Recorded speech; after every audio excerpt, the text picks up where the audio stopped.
sorry, think it might be an idea if we say something about the Swan when it comes to it. Okay. Excellent. Definitely. Fine. One or two formalities. Apologies for absence. Alan, I believe. Alan, yes, and Wayne Chapman, our County Council, Yes, we do. is unable to attend. That's the only information I have. Johnny? I haven't heard. Okay. No declarations by members of any interest, peculiar or other. Good, we got one too. That's the evening, kids. Nothing application by me in respect to member seeking dispensation. Okay, and gentlemen, thank you very much for coming, and I need to remind you that this meeting is being recorded, so you should be aware of that. We now adjourn our particular meeting and open the floor to the members of the public, of which you are the three present. Oh, is it? That's for you. Oh, that's me then.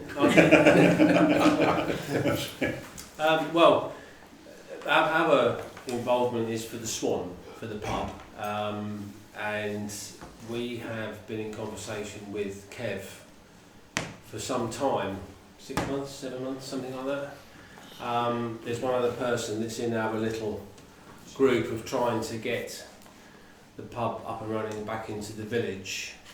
We've been talking to Kev. Stuart and I have had 2 meetings with Kev, and I think on the most part have been very positive. However, last Friday I text Kev every month, just say, look, we have an idea, we've got a planning process, we've got this, we've got that.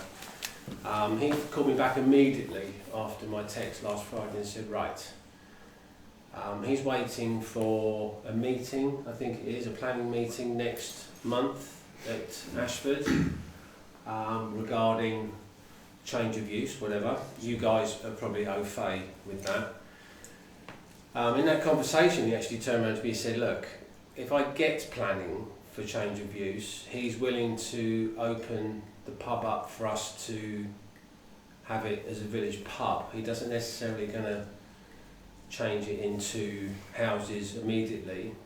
He wanted to offer it like he did at the meeting here several months ago. He said, look, we need a village pub, whatever.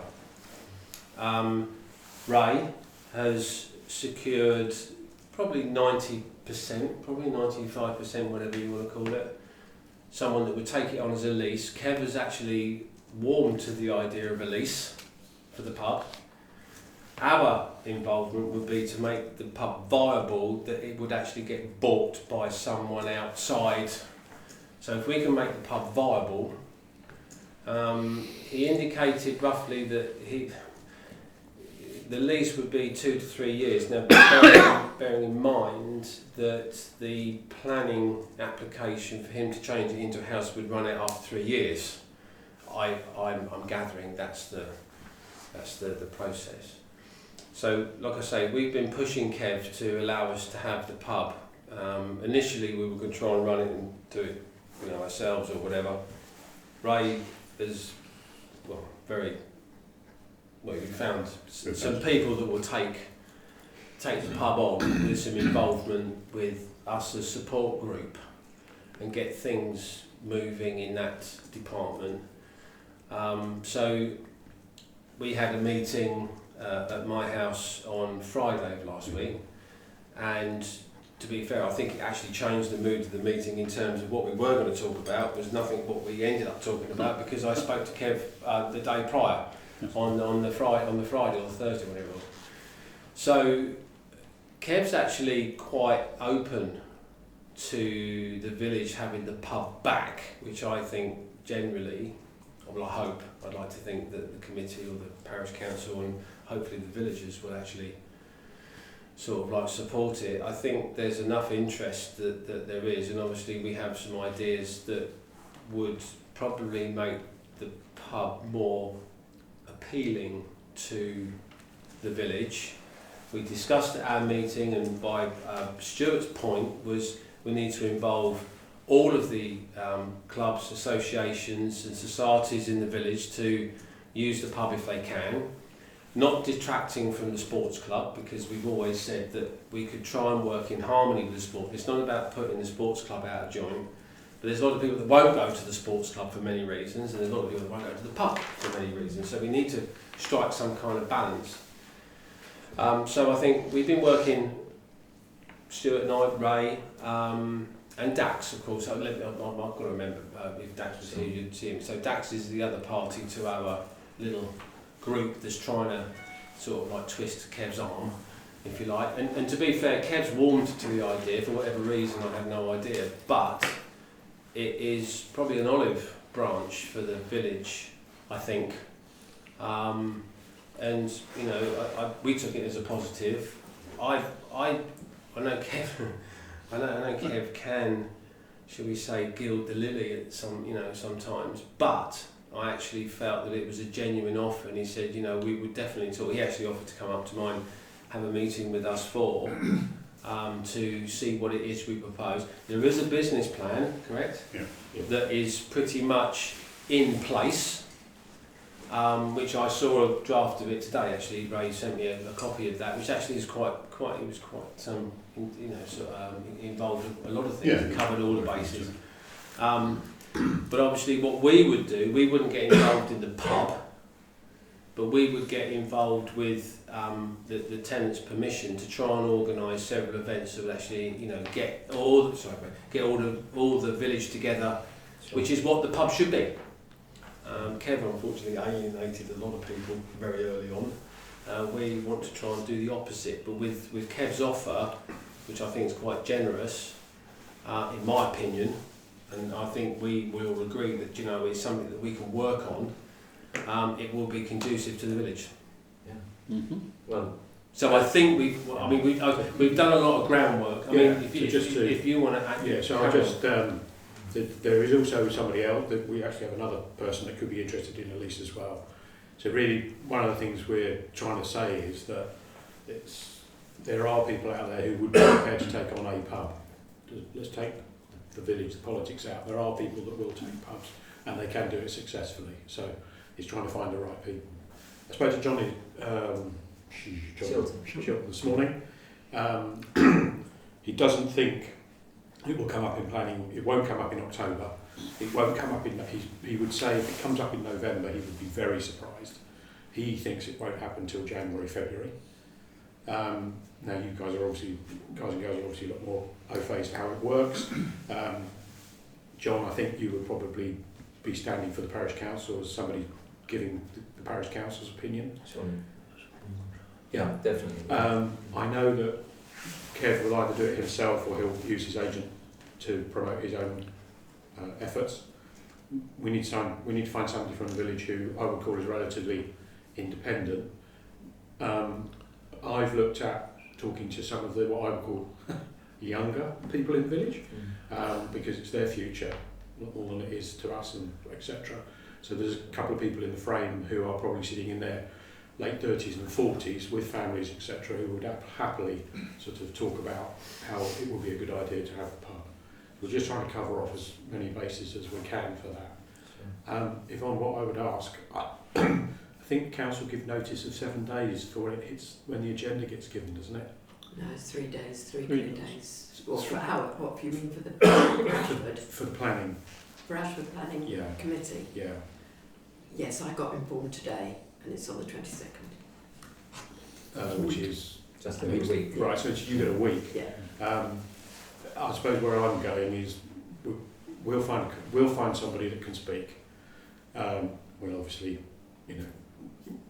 we'll put that in place. We just need that notice. Yeah, we're all quite busy. I know everyone's busy, but we're all busy doing other stuff.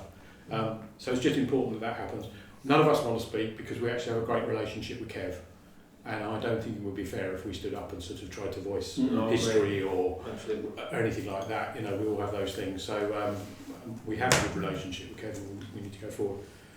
What I was saying to our little team the other day was something everybody has to understand, though, is if we take a lease, the lease is with Kev. So Kev still owns the pub. So those people that are either, those people have their reasons for not going to the pub, they have to park those. It's going to go to the tenants. if the tenants do a good job with a steering group that can work with them, we can have a successful pub. Sure. So it's just... Yeah. I do think it is a genuine, viable offer from Kev.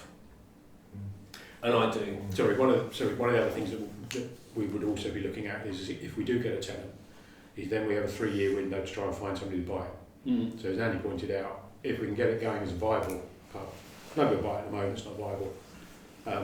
If you can get it running and it looks like it will run as a viable pub, it's a lot easier to find somebody that will find that money, be it one person or be it through a group.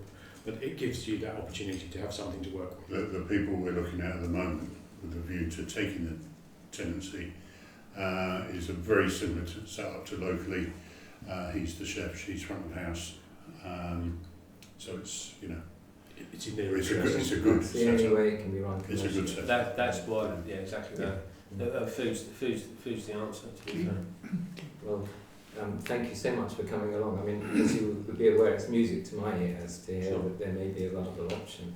The slight problem could be that when the planning application comes up, the declared position of the parish council is to oppose the change of use. Yeah.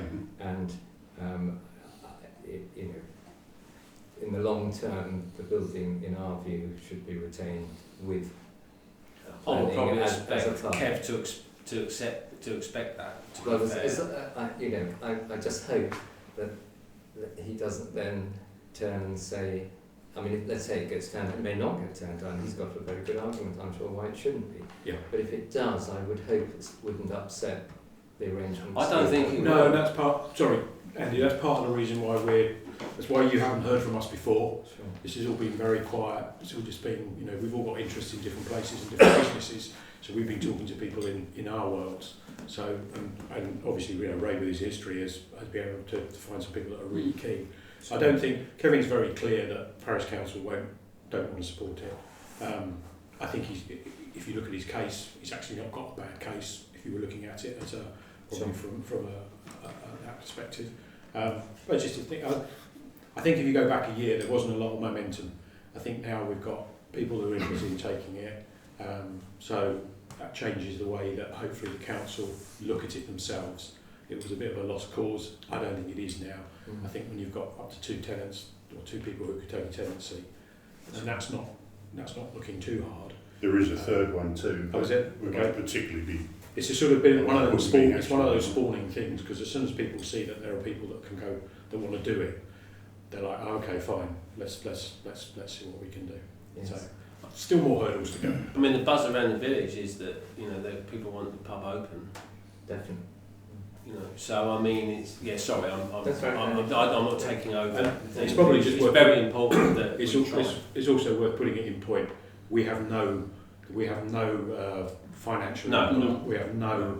There's nothing in that, so we're not getting involved in any of that. We will introduce the tenants to Kev. It will be up to them to sort out And the it'll be tenancy. their lease. It's their lease. We will have no control over it.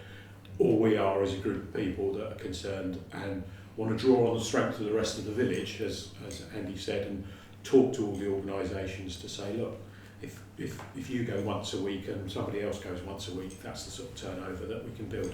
Sure. And Well, we support the pub that Well, way. the support should be in pints of beer and gin and tonics, of course. Yeah. But, you know, not necessarily people dipping in their pocket in, you know, investing. The investment is using the pub, not actually throwing a load of money That's at your it. investment. And that's the investment in the village. Yeah. And I think there's enough. You know, like I say, it is I'll keep on about it, but it is a genuine offer, I think, from Kev. And I think, given fair wind and some, you know, good luck, I think, you know, there's a very good chance. Yeah. Well, once again, all the reason why we don't really want to talk at the meeting, because the last thing we want to do is get on the wrong side of him, because we know how things can go. It's not.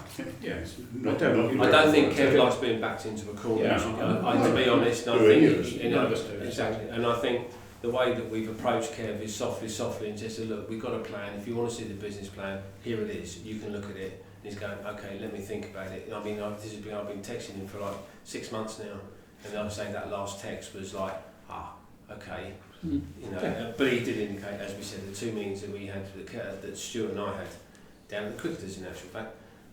You know, he did always maintain and did say that if he did get a planning permission for change of use, he wouldn't necessarily use it. He's got 3 years to make up his mind. And then to Stuart's case, there's lots of builders out there that won't take it on. The housing market's not moving at the moment. Right. It's a huge investment to try and change that into loads of houses and everything, and it will literally stay a carbuncle for 6 years before anything happens to it. You know, I'll soon have a pub, you know, to be fair, that we can all enjoy and have 2 drinks a night or whatever, you know, something to eat, and have it as a village pub. So, you know, we've done our best to try and do what we can. Kev's, I think, open to it. I will still talk to Kev, which I will talk to him in a couple of weeks' time to see how he's doing, which I've done since he's left the pub. You know, so I think that's where we're at. Yeah. Good, thank you very much. Is your business plan predicated on it being financeable by the proposed tenants then? Yes. Absolutely. Yeah. It's not our business plan, it's their business Yes. plan. Yeah. Well, it's theirs, not yours. Yeah. No. They're looking for a tenancy. Okay. And they heard what's going on, and Okay, that's good. Our support, my understanding, isn't it? Yeah. I mean, our support would be, I mean, you know, I don't mind putting something into sort of like getting the aesthetics going, making it look nice and something, and that all to that point. There's two members that we all know in the village that will lend a hand with some fencing and so on to make it all look a bit pretty. Some, you know, some crushed gravel to make that side bit all look nice. Make a barbecue shack on the side. So all that, or say barbecue, I mean that sounds a bit, but you know, some kind of food shack or something on the side to do something outside to relieve the chef on a Friday, Saturday, so he's got a bit of time off. Yeah, there's a few plans that would. Yeah. But we've got lots of other people that we've spoken to in the village that will actually lend a hand and volunteer their services, their time and materials to do it free of charge. So it's all about, it's that community trying to get as many people in as we can. Great. Paul, you have something to say? Yeah, just a couple of points. First of all, congratulations. I mean, Well, it's great news. thank And speaking for, I know a lot of people, on behalf of a lot of people in the village, which goes back when John and I were part of the community buying option, which basically died with COVID, if I can put it that way. I think it's really good news. Can I just ask, maybe this is a question for Ray, based on his professional past experience. Is a 3-year tenancy long enough to attract someone to come in and make enough money? Yeah, minimum. Well, no, minimum. Is it long enough? Would they be looking at 5 years? If you were to go through a pubco or brewery, 3 to 5 years. 3 to 5 years. I just thought that if it could be longer than 3 years, And I have it would be more discussed this attractive. with the potential tenants, and they're okay with They're it. okay with Yeah. that. Okay. The other point, which we will obviously discuss in the closed session, is about the parish council's view on that, and I think it's good to know that you've raised that point, and it wouldn't be a complete surprise if we retained our current position. No. That we didn't want it to be turned into a couple. Which is why we now said nothing to Kev. Fine, okay. We've had to separate understand. ourselves. Yeah. Going back to the lease thing, the lease that 3 years is the planning duration before he either has to reapply or start work.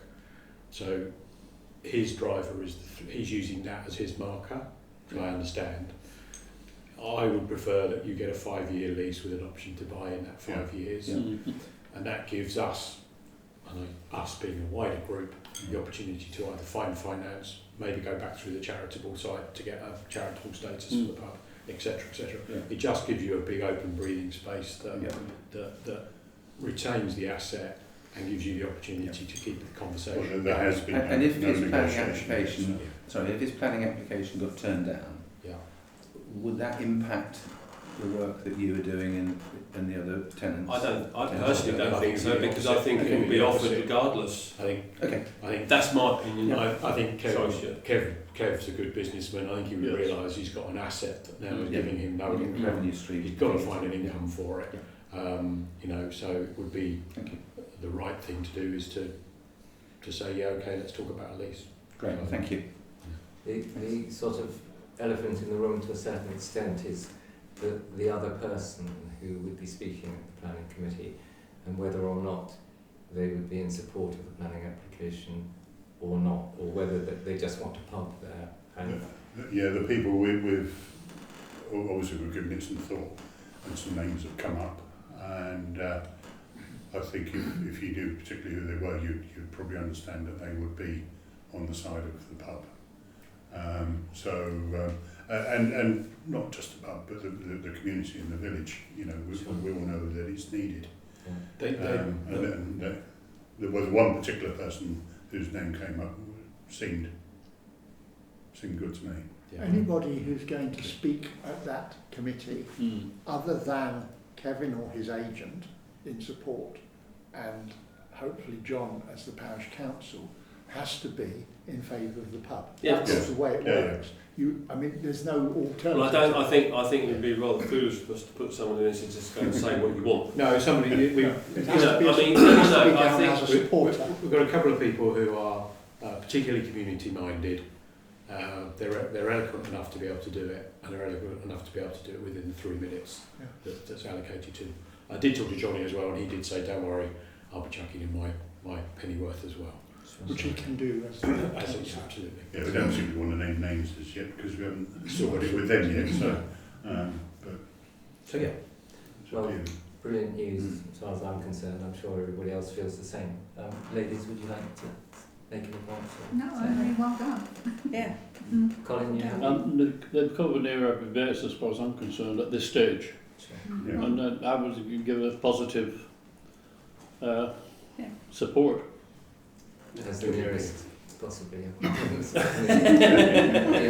His eyes lit up. Yeah. Well, thank you very much. You're excused if you wish to go now, or you can stay. Well, did you want to go? Well, you Well, guys I've got some stuff to Yeah, discuss with me you. too. I've got We'll leave you to. Yeah. There's a lot Sort- of routine. Sort the You world just sort the world of the village out. around. Okay, thank you. Thank you. Thank you very much. Thank you. Right. Thanks, folks. Take care. See you again. Cheers. Thanks. That's an extremely pleasant way to start the evening. It's cool to go home now.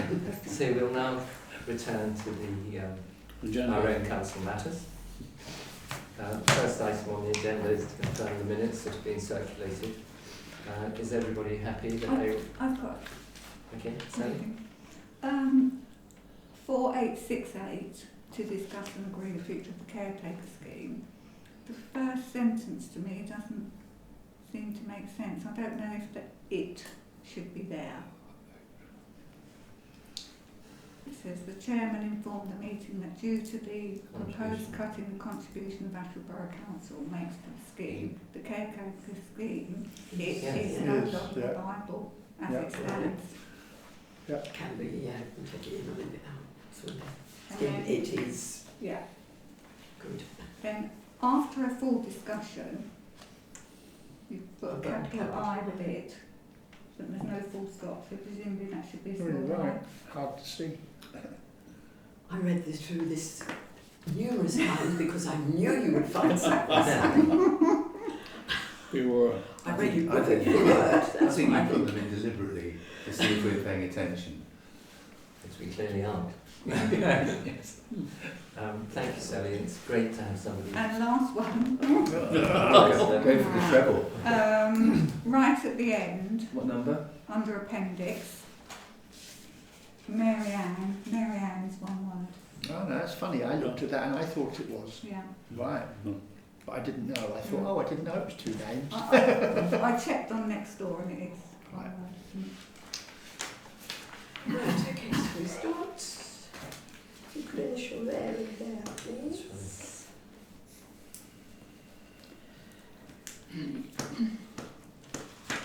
And sign there. Sign date. 14. And then initial that, please.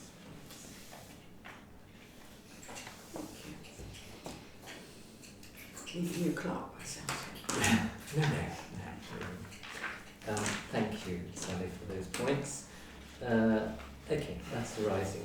Sports club lease. Jeremy, I think Yeah. you've got the latest on I this. went to the sports club trading company, which is not strictly the sports club, but it's the trading company that runs the bar as required by the Charity Commission, and then what do they call it, gift aids, all its profits across to the sports club. I went to that during the week, which was quite useful. As did I, by the way. Sorry, you were behind me, yes, you're right. The key things as far as the lease are concerned, it remains waiting for the new charity to be set up, which will be a CIO, a charitable incorporated organisation. When that is set up, the lease can be granted to it rather than, of course, the existing sports club. That's the idea. The CIO got negotiated initially in the committee and then in the sort of back and forth with the Charities Commission. And then when everything seemed good, there was a last minute glitch, which goes back to the very origins of it all, the purpose of the charity. And one of the trustees, or perhaps two of them, objected, one of them specifically in writing, that they didn't like the wording that was in there. And as a result of that, the Charity Commission have said, I think they've got fed up, they have said they will decide what the purpose of the charity is. It's going to take 3 weeks, which started a week or two ago, and they would lay it down and it was not open to discussion. So we'll wait and see what they say, but we think it'll be fine. Cool. Just want to add, thank you Jeremy for that, I asked specifically in the public session where the hiccup was, and it's over the use of the word recreation. And it is one, possibly two trustees, and they made it very clear they were the trustees representing the football section who were delaying it. Because it was, they were sort of going around the houses a little bit, but we tried to actually get a proper answer from them, and it's very clear that the objection keeps coming from the same person, same two people, time and time again. But as Jeremy quite rightly says, it looks like that won't be hopefully an issue because the decision will be taken out of the House. But the rest of the committee are completely united, and they're just metaphorically tearing their hair out. But every time they seem to be there, these individuals find a different way of objecting and not happening. The financials of it were worth mentioning because I think it was £8,000 approximately. They think they'll make about £8,000. About £8,000. So it's basically, dip, but it's picked up again. It's picked up again. I've been there a few times. It's been very buzzy and what have you. They've got a new person appointed as an events manager, and so they've got a number of events happening for fundraising. But the bottom line is that if they didn't have the money from that part of the sports club, i.e. from the bar takings and the events of 8,000, the sports teams, particularly football, would fold. And I think that's something that's worth reminding everyone that it's got a great value there, and it's cutting off your nose to spite your face, to use a really old-fashioned phrase. It's essential, and in fact, to just put the fold.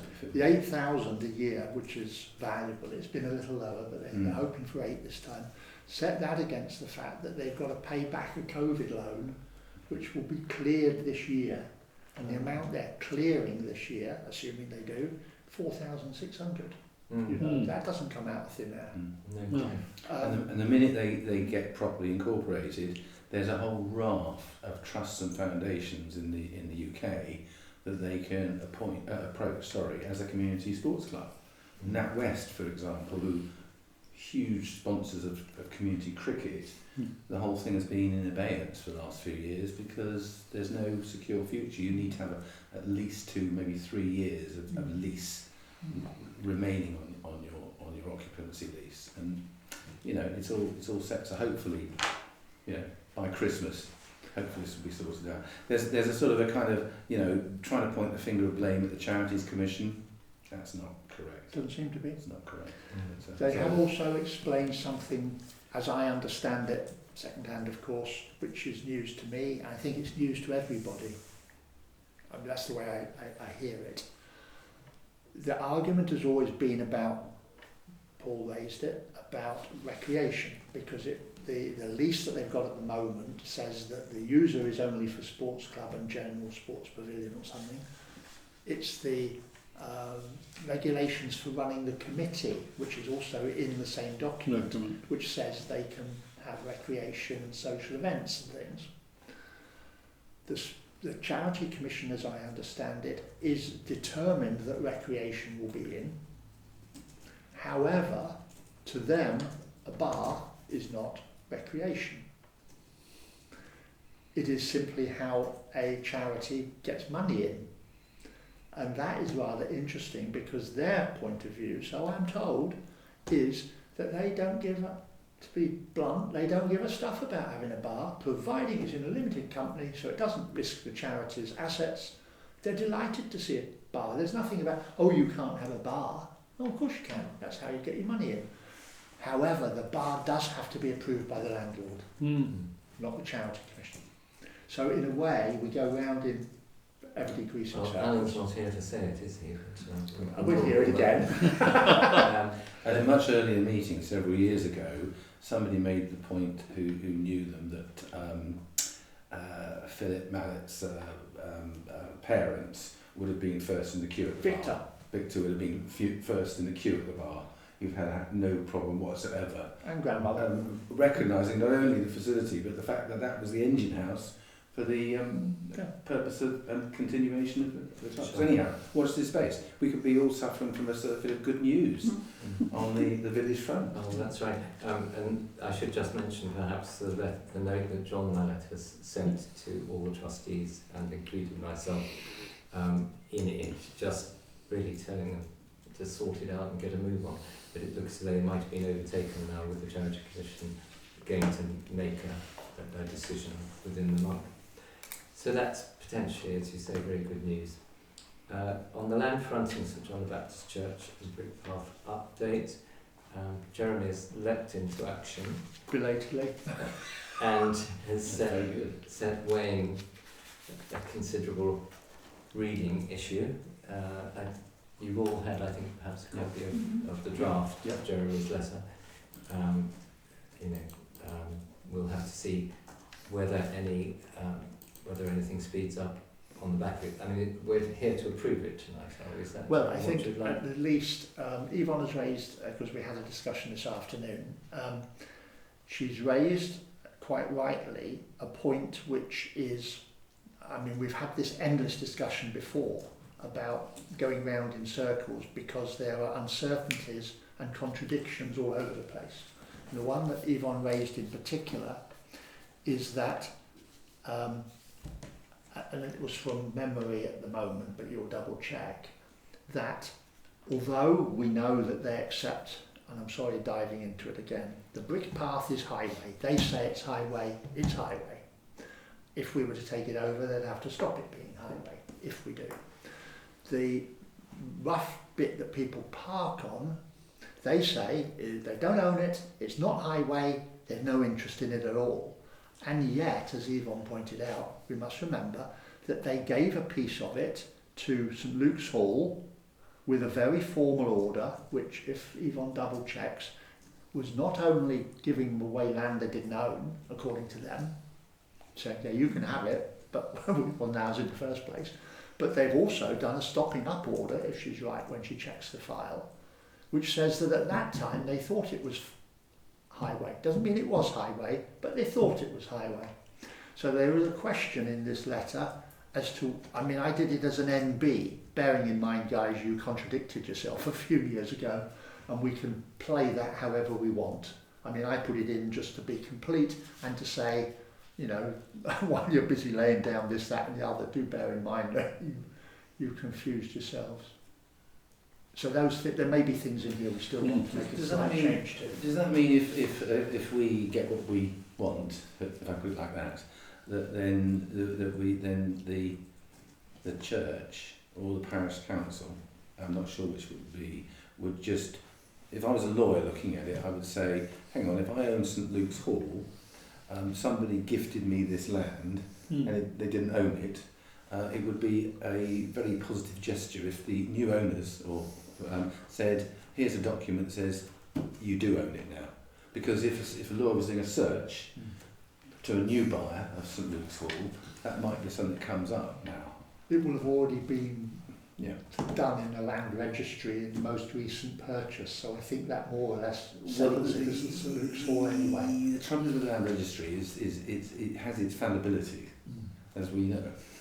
I just think it would be something on the radar. Maybe as Alan isn't here, we can all agree that it's something he should look into in the future. But it would be, if I was just looking at it from the point of view of the owner of St Luke's Hall, because this does affect them. Yeah, in a tiny bit. And It does, you're right. in a tiny, but it'd be a way of tidying it up. It could be. And what we've learned over the last few years, this is about as untidy as you can possibly get. And we're all looking to tidy it all up and make sure. What we can't be sure, even if KCC start speaking of one voice and do what I've suggested here, which means that they've got to confirm to us that they don't own it. Well, that doesn't matter too much. The land registry have to decide what they think. They've got to tell us that it's not highway land in writing, because we don't want them coming back and saying, oh, now that's highway land, so we're now instructing you to do this, that and the other. And thirdly, that they don't have any other powers that they feel they have over it, which are specific to that land. I have no idea what they might be. They might feel that they're entitled to put a drain through the middle of it or something. But, you know, it is still confusing. And, oh, sorry, the last point is, we have no idea whether the land registry will actually allow us to take it. I just do not know. There will be people who do it more often that would have an idea. But, you know, on the face of it, it's a bit orphaned. So long as the church say we have no interest in it, and there's no logical reason why they should, because when it was the free school, it wasn't theirs. And KCC say they've got no interest in it. And sorry, the third one is Wittersham Court, Old Wittersham Manor. If they say, not one for us guys, it's just orphaned. But then I think the land registry has to take a decision. And we haven't got that much. We've got innuendo, but we haven't got much evidence. I think, I mean, subject to any tweaking that Yvonne feels needs to, or anybody else, I think let's get a letter in. That's the It gets the conversation started. Exactly. Yeah. Do you want to get involved in that, John? I mean, I can talk to Yvonne about it, but if you feel it needs to go under the signature of the chairman, I'm absolutely fine with that. I guess that's better because it's councillor to councillor then. Yeah, fine. Whereas Yvonne would normally write to an officer. Yeah. No, I'm happily sign up to it. No problem. Okay. Caretaker scheme update. As far as I'm aware, just the one response, Yvonne, from the villages. To the letter that we wrote telling them that we was... Not exactly. One response from the clerk, who obviously is clerk to all three parishes, but she just came back and said, could I tell her what exactly Ashford were prepared to do from, you know, as we are not doing it, and what extra bits does after. So I went through all three villages and sent them all three separate. So, and I haven't heard any more. No. So, I mean, the critical issue is that we've given them notice. The next stage for us is to enter into discussions with Alpha. Ashford, we haven't told Ashford yet, so we don't actually know whether Ashford is happy that, right, well, you know, for us to just have Wittersham. We need to give them 3 months' notices in the contract. So shall we? So before we the end need of to. March. Sorry? Before the end of March. Yeah. Well, the earlier the better. Really. It doesn't matter to us, does it? If it goes off sooner, then it's a fairly straightforward letter. Would you say? And does it go to Michaela? Yes, I'll send it. Well, yes, I sent it because, you know, all the correspondence has been with everybody, Michaela and Joe and somebody else who the finance confirmed person. the amount, and the finance chap that was there. You know, all the correspondence was going on was with all of them. So, who should I? Just to... Well, the initial discussions were with Michaela, weren't there, as though she was sort of in charge of the service. So I would have thought we could send one to her and she will circulate accordingly. Are we clear that we are... I mean, there was the issue about Alf at that discussion, and there was the issue about, which I'm not sure if we've definitely taken or not, as to the fact that we feel we can carry on doing our own at that deficit. Well, this is what we were going to have a meeting to discuss. Okay, right. So you can't tell Ashford clearly No, one way that's or the why other. I- Yes, no. We need to have a caretaker, really, I suppose, caretaker committee meeting, Working party, which we could combine with the finance working party for the budget. True. Which has got to be Okay. done before next month. Okay. The date needs to be arranged. Yes, please.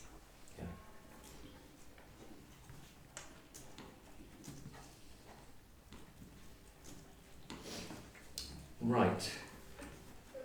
Trees overhanging the school playing field is tortuous Very much so. chain of command. Yes, Alan's very good. I'm very grateful to Alan for going down to the school and meeting with Dean Hawkins and looking at the trees and deciding, and Richard T.J. Smith was there as well. So we got a quote from him to raise the canopy thing, crown, whatever it said, for £380 to do 3 trees.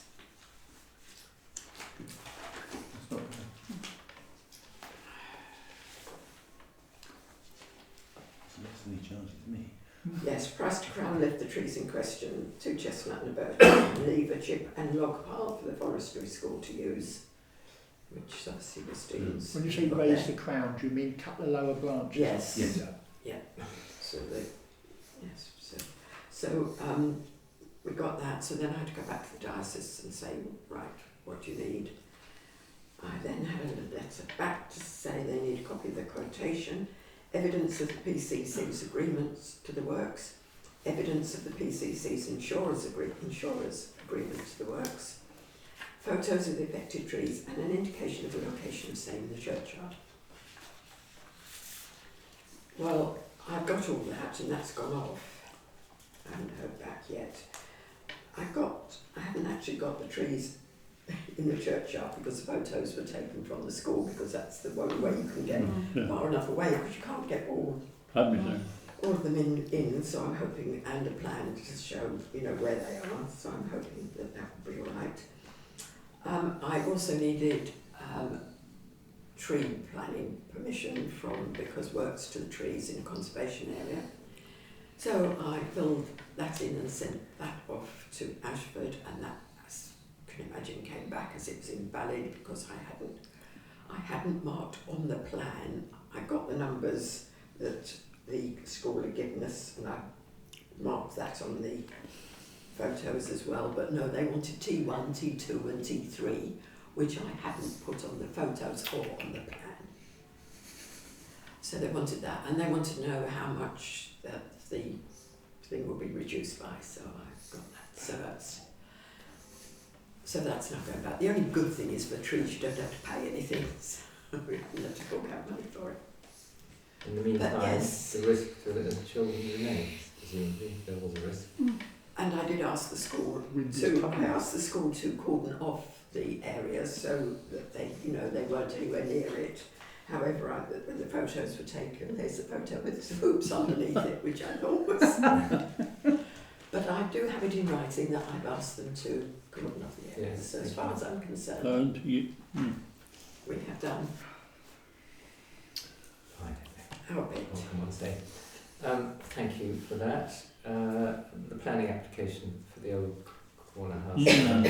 Paul has very kindly looked into this in some detail. We're all very keen to show that as a council we support the original application. And I don't know how you would describe it, but a whole load of sort of gobbledygook, and where the owner seems to have tried to preserve. I mean, he's moved a historic doorway. I noticed, for instance. Retained. There's a huge amount of information. I've been through it backwards and forwards. I'm not intending to repeat all of that tonight, unless you want me. It seems to me it boils down to probably 3 points. Number one is that if you don't do anything to an old building like that, it eventually falls down over whatever period of time. and there's clearly damp in there, according to what was written here. One of the main and most important documents is the heritage statement that was drafted up by the Chartered Surveyors over in Somerset, and they went through, and I think I attached that. They were very, very, very positive that this could all be done, and it was basically internal. That was the position they took. The Society for the Preservation of Ancient Buildings, which I must admit initially when I read through before we took the decision to approve the planning application or support the planning application, I thought they were being so picky. But I've reread it and I've reread it, and it's quite confusing.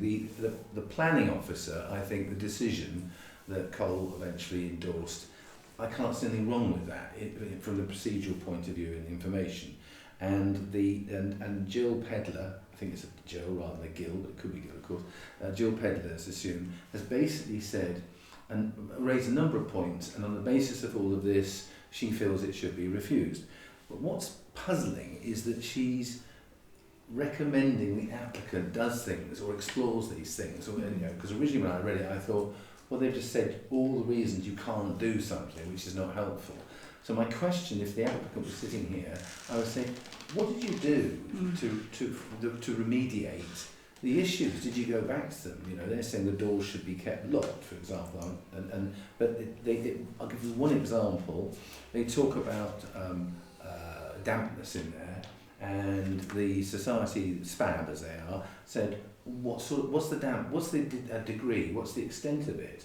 So I'm stuck as to where the applicant is all of this. I think that the applicant's probably been led incorrectly by a sort of a chartered surveyor, dare I say it, who was terribly positive about all of this, and de minimis approach was there.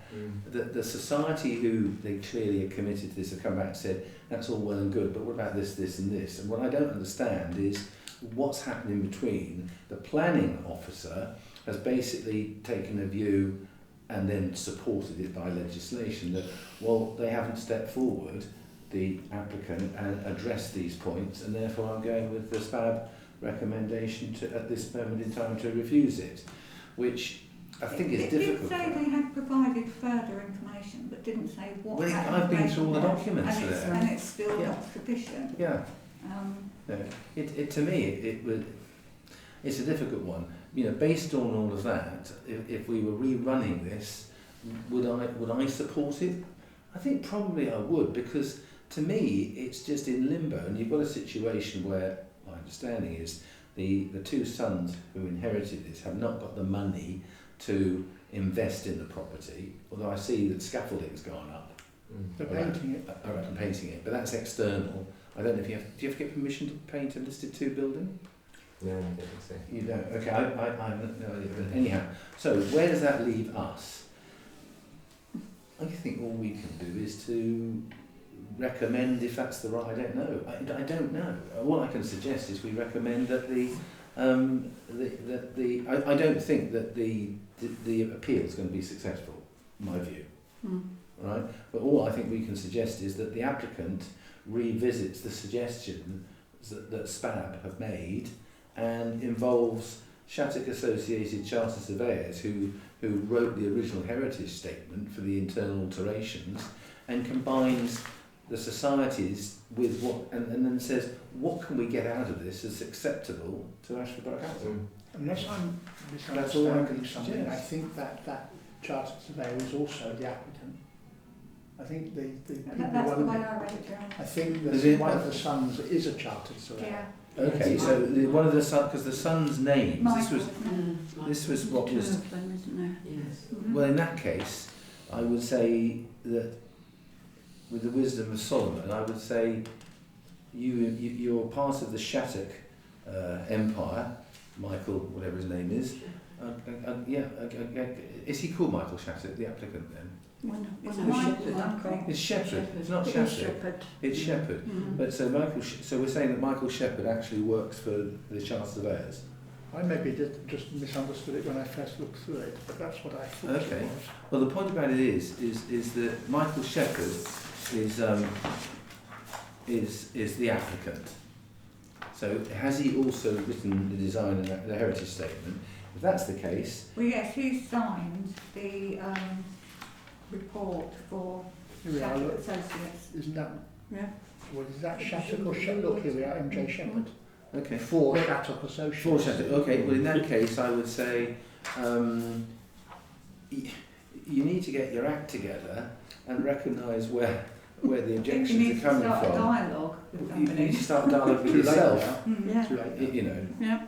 So if it's refused, if the appeal is refused, then it's the application's refused. Starts again. When can he start again? Oh, it has to wait a bit, doesn't he? Yeah, he has to wait a bit. Anyhow, I said as a parish council, our recommendation should be that the authors of the heritage statement get together, whatever the phrase we can come up with the Society for Protection of the, and answer the questions and reflect that in their revised heritage statement. Should they wish to apply again at the appropriate time in the future? Well, there may be, I mean, this is going to be done by documents, and I don't know the system exactly, but if we're at a bigger inquiry, a lot of it rests on what they call statements of common ground. Yeah. And were, I'm not sure if this is possible, but were the applicant able to get sense out of Ashford's planners to do a statement of common ground, that's, I think, regarded very positively by the inspector because it makes it easy. They can say, well, okay, all we've got to do is decide between this one and this one because the rest of it you all agree. I do take effectively what Paul was saying earlier.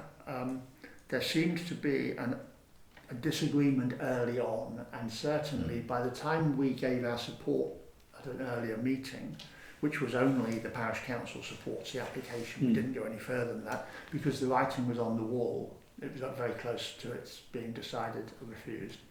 At that time, there was a furious letter coming in from the applicant to the planning saying, you're asking for this, and this, and it's all ridiculous. And at the same time, demonstrating, I only glanced through it, I didn't go through it line by line carefully, but demonstrating that where they come from in Somerset, they get a far better response. I mean, this is the usual thing where there is legislation and then there's interpretation by officers.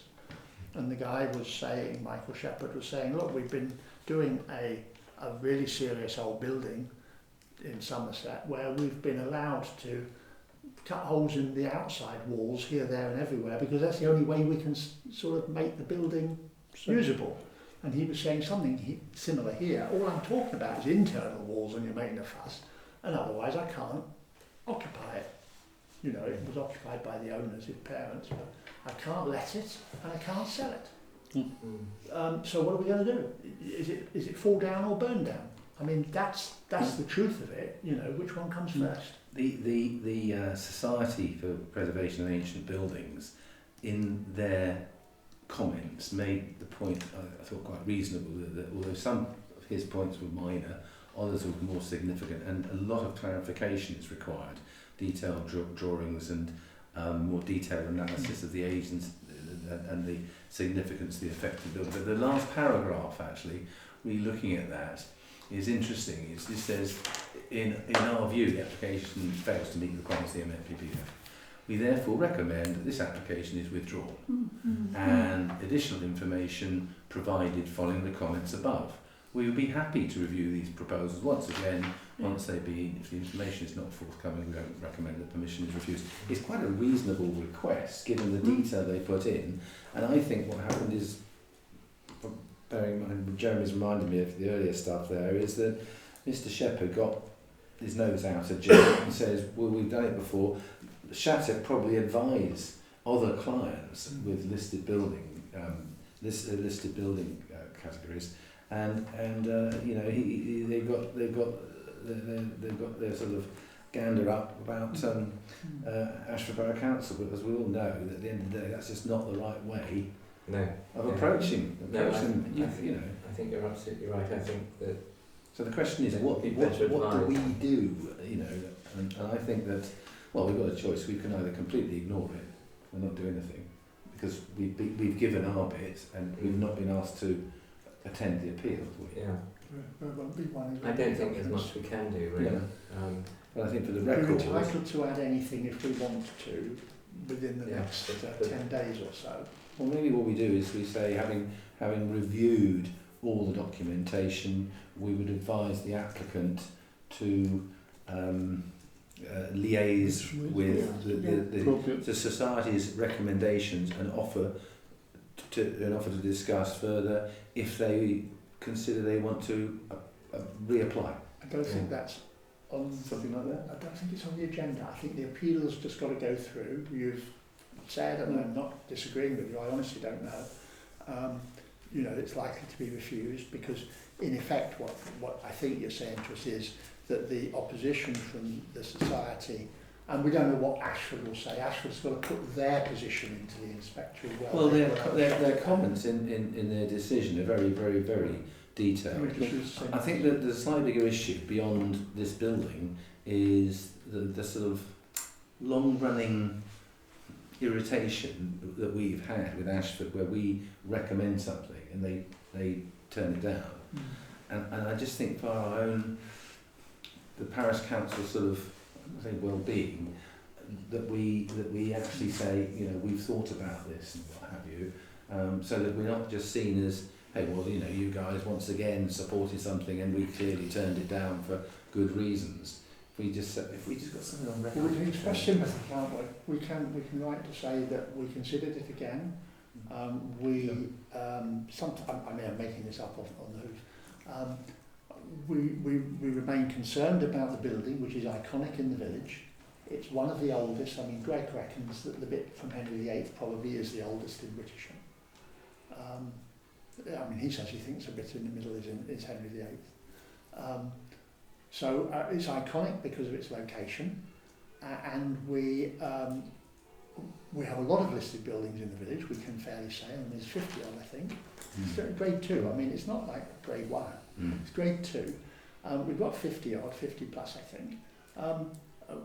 We take them seriously, but we are always anxious that they should remain, you know, inhabited and maintained. And the fear is that this is going to degrade. It was already degrading while the parents were there because they were very old.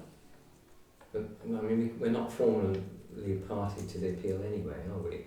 And that's the only thing. We're a statutory consultee, you see, so and we automatically get the opportunity. And because we did put a thing in, I think you have to have put a thing in before. You can put an extra bit in if you want. But it goes to the inspector, doesn't it, to Ashford? I think if it was my building, I'd probably have a word with the fire and rescue service and say, would you give this a fire safety certificate as it currently is? Right, and that opportunity is possible, because if they turn around and say, no way, this is an old wooden building and it's not safe and the wiring needs you know. And it's room within it, it's room from room. Yeah, and it's room from room. So if a fire broke out, you know, it wouldn't get a fire safety certificate to be built into these days. So I think that's probably what. But do we want to say that? I don't See, think so. I think that was one of the reasons why they can't let it, because they have the fire. That's right, yeah. I think he said, the way I read it at the time was, he said, I can't let it. It wasn't that he can't let it. He knows he can't let it because he has to be, as the landlord, saying it's, you know, meeting all these, you know, tick tick tick. Well, I don't know how everybody feels. We can put a note in with the appeal. I mean, the fact is we're sort of sympathetic in a way to Ashford's rejection. So, you know, that's the More core. than me. I should have added, by the way, when I talked to Greg about it and he mentioned Henry VIII, he said, and broadly speaking, I think he has been inside the house, he's been around it. Surely. I think it comes down to the fact in his mind that no doubt the points that the society make, you know, they are literally valid, they're literally true, but Ashford is making more of it than they need. That it would not be the end of the world if they were done, you know. There are more important parts of the building which are being put at risk by worrying about the plaster partitions. And I think the underlying point is, do we think that anything we say would swing the appeal in favour of the applicant. And I honestly don't think I agree with you. Probably there's any not, point. but we are at least supporting the applicant. Yeah, but as I say, I think You feel we should be... I just feel it's a pointless exercise, and you know, I think let's take it from the time that the appeal is turned down, and then perhaps adopt an approach to the applicant, offering our. I mean, it'll come to us presumably if he comes back in the future. Let's leave it till then, I think. Yeah. Okay. All right. Okay. Okay, highways improvement plan, and that was circulated by Yvonne. Right, the comment, if I just say, go back to the comments that we had. This is followed on from the horse sign, if you remember it, so he said, and then I went on to the gateways. And I said about the planning application having been approved, we might get Section 106 money. That's good news on the gateway funded by S106. We can certainly look at the northern end of the B2082. I've attached Wittersham's HRP as it's been a while since we've made to progress things, and it's a bit out of date in terms of my notes. If there's anything the parish would like to add, please do so and send it back.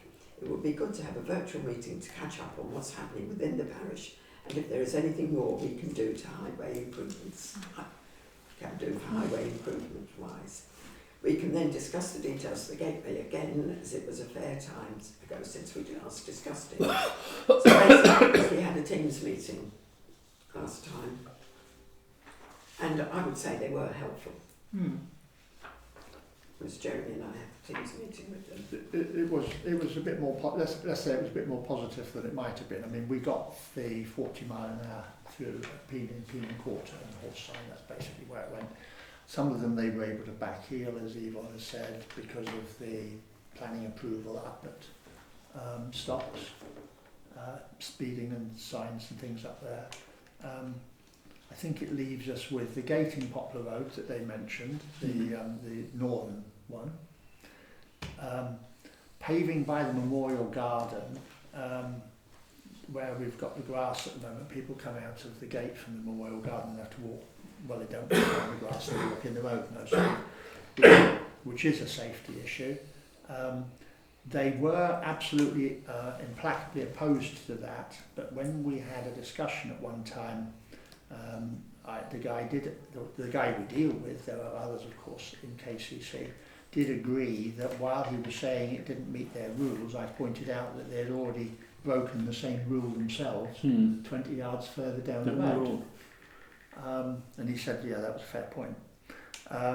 So I think that it's worth having a go at that again, and Yvonne has suggested that perhaps it's something that we ought to put on there, and they'll say, oh, it costs too much money and there's a feasibility and all the rest, demanded, if they don't just flat say, no, you're not having it again. And if they do want to do a feasibility study, that perhaps we pay for that. I mean, how big a feasibility study it's got to be, frankly, it's just a racket. Never mind, it is something we could do.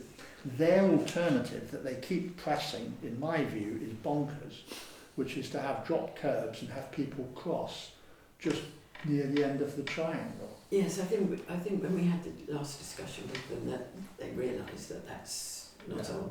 They were using Google Maps, and that doesn't give you when you see the actual people picture. come whizzing round there and you'll get run over. Yes. That's right. So I think they did agree that, and I think from what I remember on the last when we had that meeting with them, that they would look at that. We went and asked, well, how much do you think it might cost? And this is when they said, well, until we've done the feasibility, so to speak, study, we won't know. Yeah. And we felt at the time, well, we couldn't really go any further because we couldn't. Well, they didn't want us to because they'd given us the speed limit, and they say it's one thing a year. And they want us to, they said, leave that to the next time. And I'm just thinking that we had, when we did our budget, we have so much capital, for a project that we haven't spent anything on yet, that we could use that money for this feasibility study. which will prove one way or another to the village as to whether it is possible or not. Because it's something, it's not just us that wants this, it's the village that wants that pavement, footpath bit. And then we could decide and they would know. That was just my thought on it. I mean, they will still throw up all their arguments about, the cars parked perpendicular parking in front of the hairdressers. Well, that's not true. It applies whichever way you walk. And if you shouldn't have I'm not suggesting to get rid of them, but if you shouldn't have the cars doing that parking, then who gave the approval? That's right. Because it's effectively a drop curb plus. So the question is, is there anything else that we wanted to add? Well, I'm always keen on the SID in Swansea that they are implacably opposed to and keep telling us we never have it. The what in Swansea? A SID, a speed indicator device, the one that goes right. around the village. Okay. We asked for it in Swan Street originally and we went back and the guy is quite obdurate, the one who's responsible for it. Do you have a private one? Sorry, could you install one on private land? Well, Bethersden, who I know the chairman there well, Bethersden, who have a lot of problems on the A28, they wanted a SID and Kent kept refusing it. I know this from the chairman directly, face to face. So Kent kept refusing it, said, Bethersden's big council, so they said, okay, well, we'll buy one and put it in. And the same officer said, if you do, I'll take it away again. And Even though it's on private land? Yeah. Well, it's highway land, you see. Well, They've always got I was control thinking of putting it even in if someone Sue's else front does. garden. No, indeed. Well, How far does No, it's a the bit highways at the go front, into your isn't it? garden? No, it's a bit from there to the road, Drill. it's highways. Yeah. Just go back a notch. They've got control even though they don't own it. I mean, the first thing is they say we can't do it because we don't own it. So then you say, okay, we'll go and get approval from the landowner if we can. Oh, we still won't allow it. I mean, they just don't want it. Now, the fact is that if people speed anywhere in this village, it's coming, really. It's going out towards Tenterden once they come past the pub. It's coming down the hill where we want to eventually get the speed limit moved back by the stocks. And it's people going straight down the hill in Swan Street. They go tearing down there. Going away from the village. Yeah. Well, coming up, I'm not saying they go slowly, but they have got at least the hill. Because this is the other thing. If you're speeding and you're going downhill, your braking distance is worse. At least going up, you've got that in your favour. It is a speeding problem, and they just say, no. Well, we can ask them to come out and look at it again. Yes. But we would have to find somebody who was willing to have it outside their house. But they And have fitted definite the rules. ideas, not an idea, is it? As to where these things go. Yes, indeed. Because Straight. even the one up there, we said where we wanted it, no, it had to be where it is now. This is the They are problem. awkward. And I was told that the one that we have at the top of Lloyd's Green, things had changed and we wouldn't have been allowed that one there. So it's... But at the same time, they'll tell us everything is so terribly important about road safety. They don't do the potholes, poor old cyclists. They won't allow us to have speed indicators, devices. They're not sure about putting speed limits in. Oh yeah, but really, everything comes down to road safety. Oh yes, can't do anything. I think this is an ideal opportunity for our county councillor to get behind it, because he's part of an organisation that's the stumbling block for us. Yeah, sure. And we are doing our best. We're changing our highways, improve, etc., etc. We try and do our best, but we are up against a brick wall. And I think maybe something that, if Wayne was here tonight, are you listening, Wayne? I would say to him, is this something you could help us with? And I think he probably would try.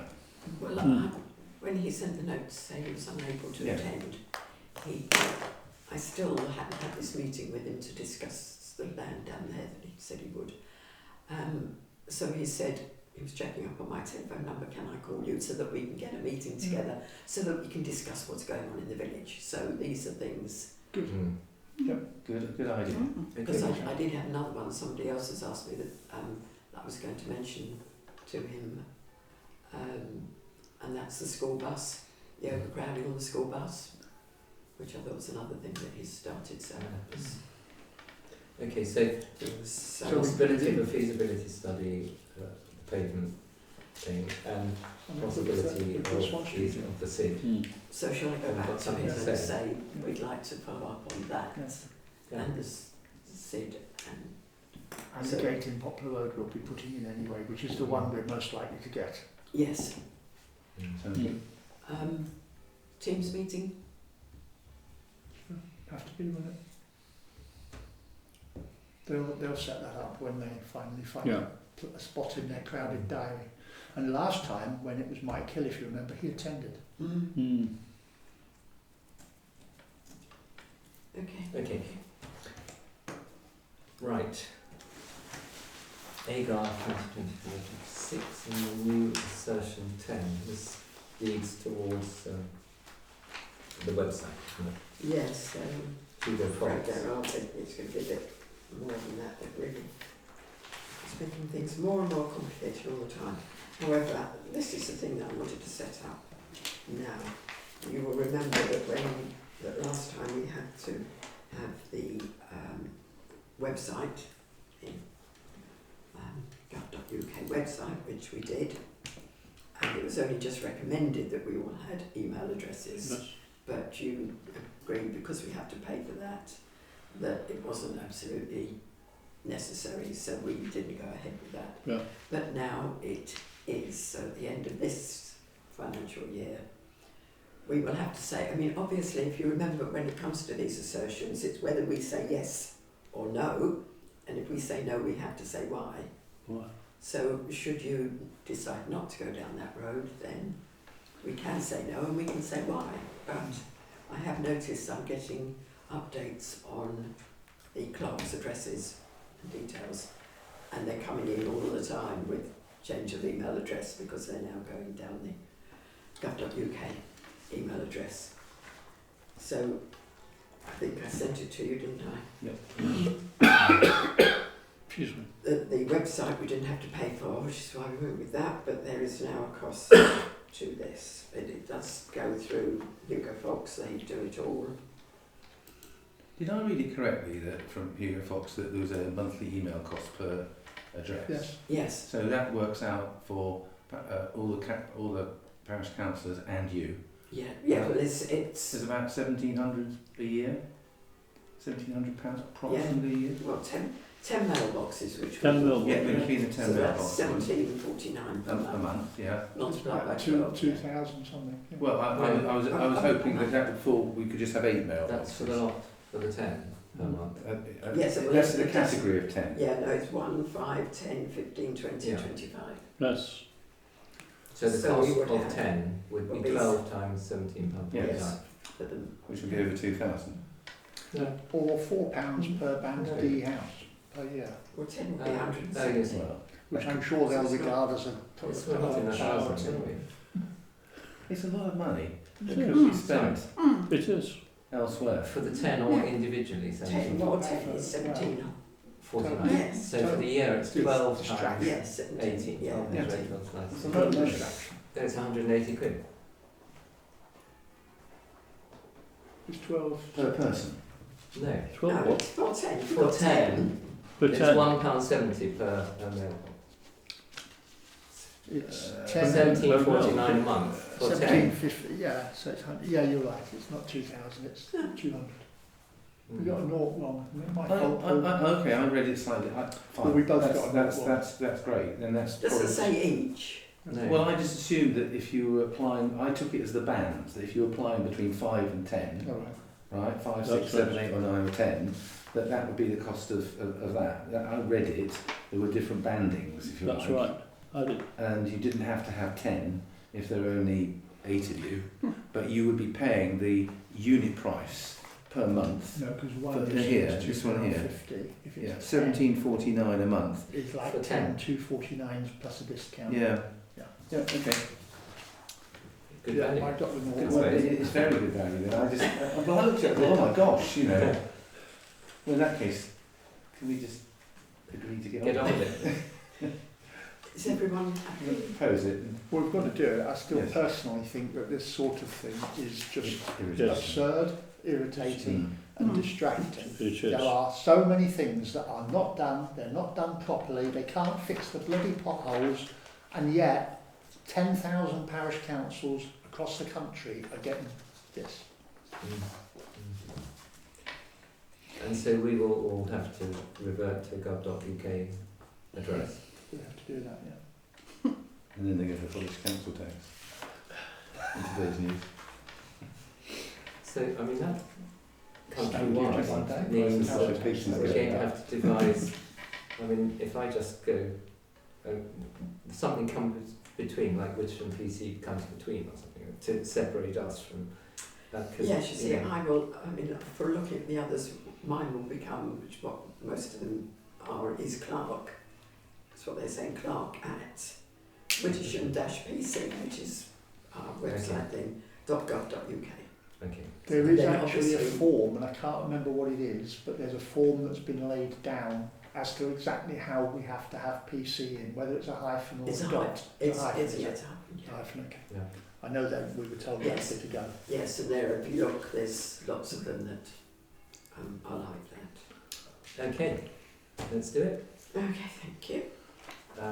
You'd better sort of keep on top of us over making the changes and when we do it and how we do it, sort of thing.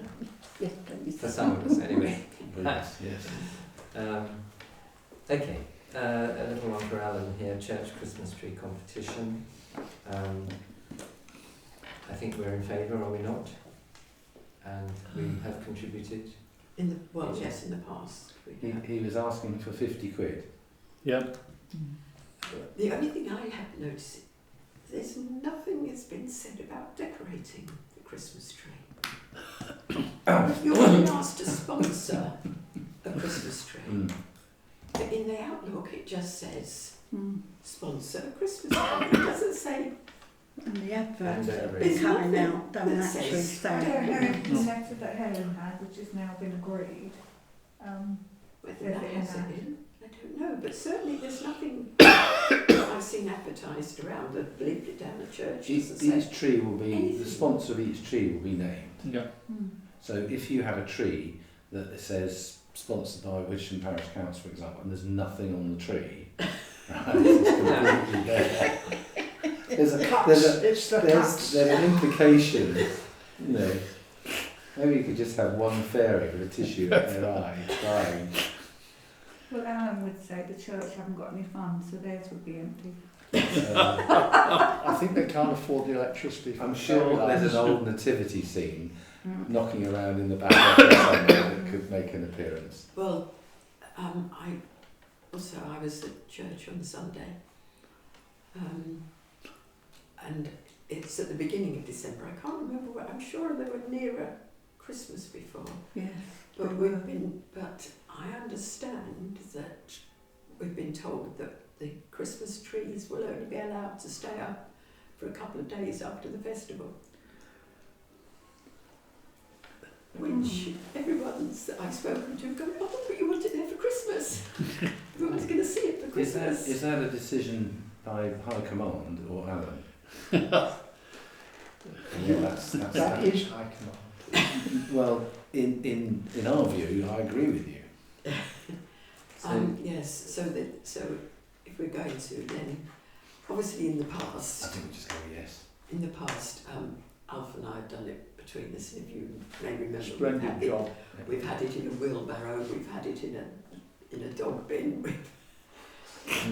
He's Could we have a flashing speed indicator device at the top of the tree? But if, so, in addition to the £50, we've presumably got to buy some decorations. well, no, we haven't bought them. No, we've made. Yeah. I've made. He's made. Do they still sell paper chains, the ones that you lick the kid and then you put together? Can you still buy those? Yeah. I don't know whether on health and safety grounds, it's a COVID prevention. You can't lick a chain anymore. But I mean, if we're going to have a tree, we ought to make a bit of an effort. Yes. We have To in the look right. past. We have Yes. lovely trees. Yeah. You and Alf have done a magnificent Oh, job in the yes. past. And I feel sure Track record. that if you call upon the parish council to give you a hand, we will help you. Mm. All right? Oh, I don't mind definitely. I coming mean, to I'm help you. very happy to help, but I just want to feel that there's, you know, there are enough decorations. Yeah. I mean, whether we should allow an extra £30 or £40, you know, for decorations. Well, that would be for us, wouldn't it? Yes. Or Yvonne to spend. Yes, Yeah. absolutely. Yeah. Chairman's allowance. Yeah.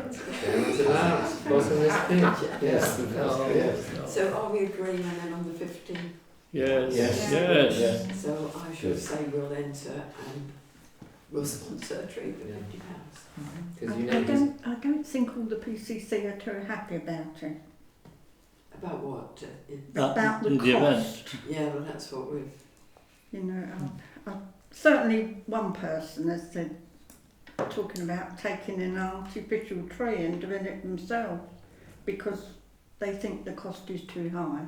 Well, the cost is It's- lower than 50, right? The To cost the is to the 30, the cost is 30, 30. yes, and the 50 is because that's what you What can Alan has fundraise. said. Well, yeah, but he made the I point mean, that there's an income and expenditure calculation. Well, we, the walkers, got a sponsor form with the letter for the Yeah. tree when we said we were interested, and people sponsored whatever they wanted to give. Yeah, Yeah, that's so we right. raise it, yeah, raise money that way. yeah. So in that case, throw it out to the council. Councillors to... Indeed. No, we're a bit different. We're constituted differently than the walking club, with all respect to the We're walkers. lucky we've got the chairman's allowance. We can get Absolutely. sponsorship from the We've got people budget applying for decision coming up shortly. Yes, that's I mean, Alan is also, as you probably know, approaching individuals wherever he can yes. try and press Yeah. the button. I mean, I admire his Yeah. efforts and I We'll, hope they work. we'll do. There'll be one tree, the parish council tree, which will look splendid. And the walkers' tree. And as the well, walkers' which will tree, look yeah. Just as a little aside, the first time when we moved here and I went into, my doctor was Alan, and I went to Ivy Court surgery for something, and I walked in and he said, "Oh, now you live in Wittersham," reached over, gave me a form to make a gift to the church and said, "I'm not supposed to do this, you know." Yes. But what would you like Before to you do give wrong with advice. I'd just like to explore that business of whether they have to be taken down after 2 or 3 days. It That does seem silly. seems I mean, I very think it's silly. awful. un-Christmassy. Especially as a lot of people are going to put in a lot of effort. Yes. Yes, quite. Well, if they know they've got to decorate it, that is. Mm. So, Because it's normally left over the carol Well, service, that's isn't what it? That's right. That's all Yes. part of it. I mean, strictly speaking, it should be Epiphany, shouldn't it? Is it Yeah. Epiphany? 6th of January. okay, I'll send an email. Yes. I think it's probably because there are 9 parishes involved now. Effectively, But leaving the trees wouldn't make any difference. it might in St Mildred's, and I wonder if that's not. Well, we'll ask the question. Mm. Why? Perhaps the Wittersham PCC can make an independent Yeah. decision. And Yes. what's going to happen? Who's going to take them down? Mm. People who decorated them. No. Sorry, what I'm saying is, who's going to come into Wittersham Church and remove all the trees 2 days after the event? They're not going to Find do somewhere that. to put them. No. And I think sometimes we just have to sort of be a little bit firmer and say our trees are staying up until Yeah. Yeah. whatever date you think is appropriate, and you know, I'm sure you won't have a problem with that. Unless we need And the she's also, decorations don't forget, back she just sent the during note out this. saying she's had enough doing the rotors. Okay. Fine.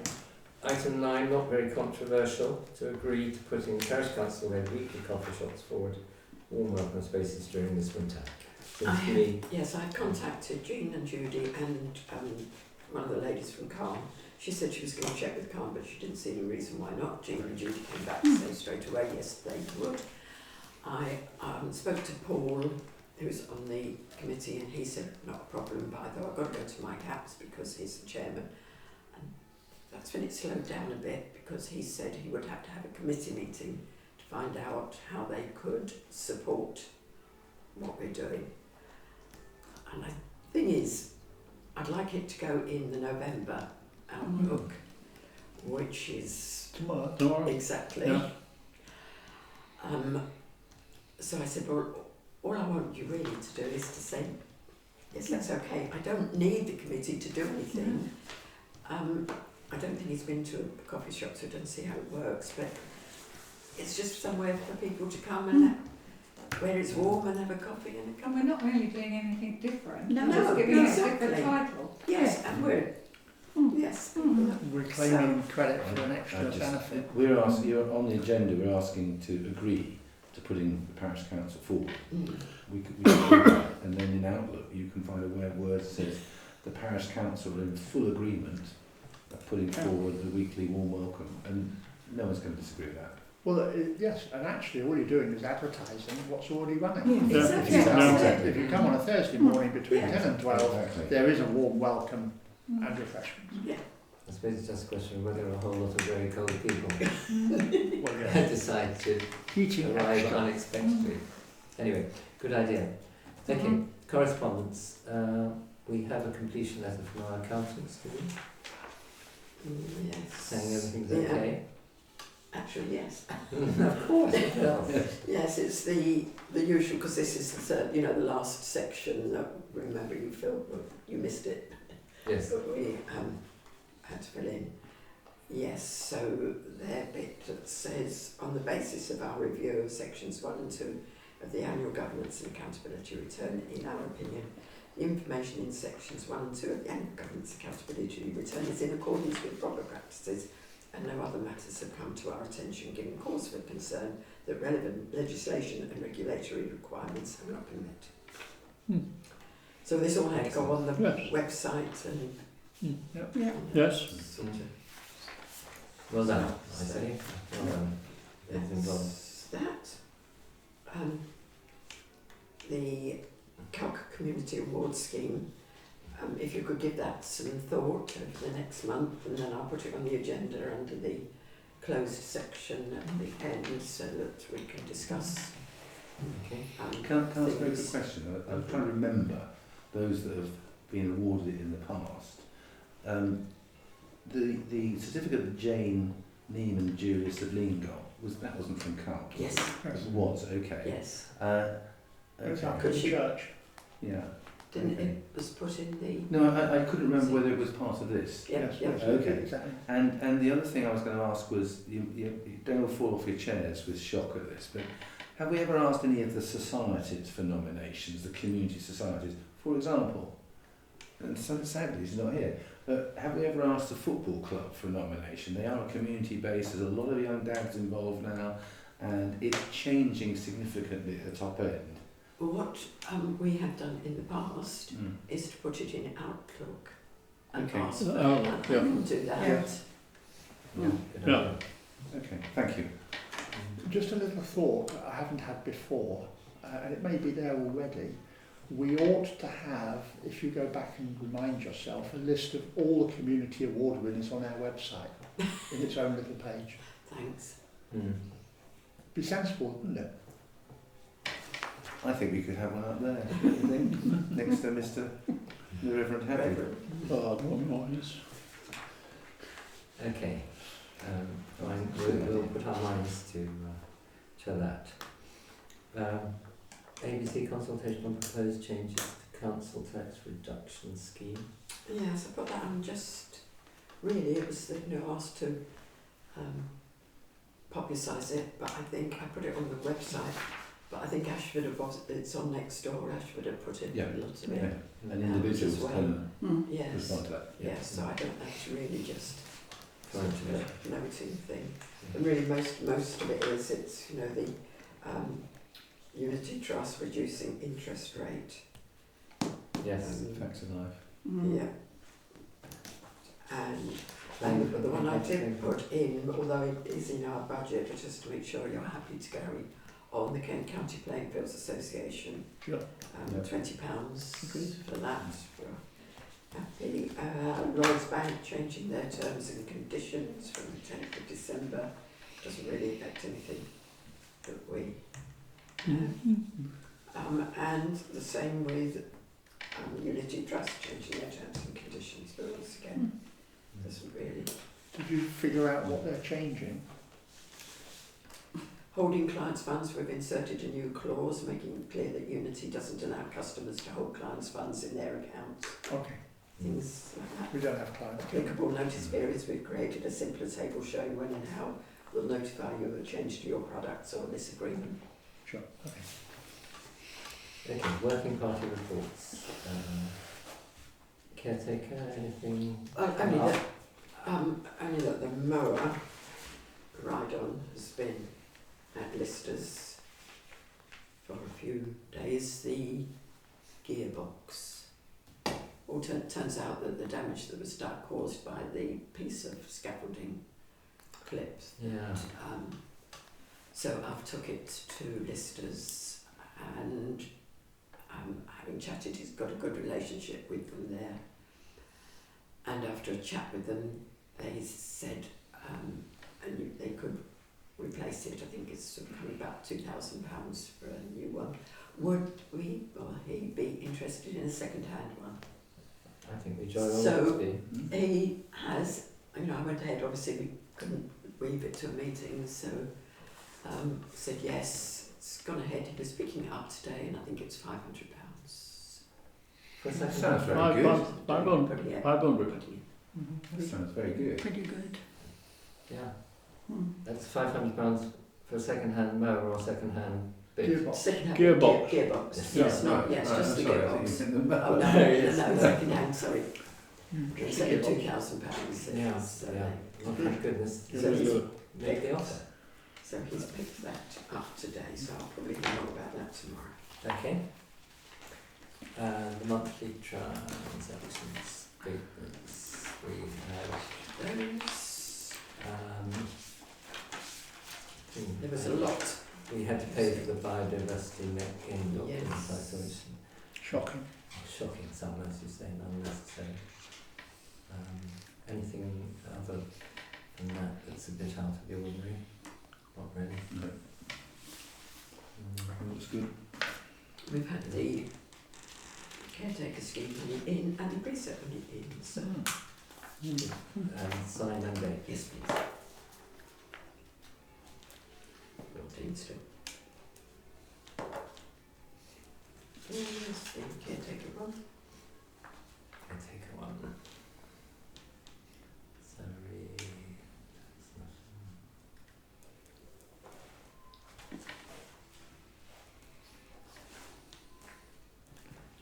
And then we've got the budget half-yearly statement, which I think is fairly self-explanatory. Interesting, for the first time, I think, burials, we haven't had anything in 6 months. Although I do have, in this month now, there will be an interment. Could be a tough winter.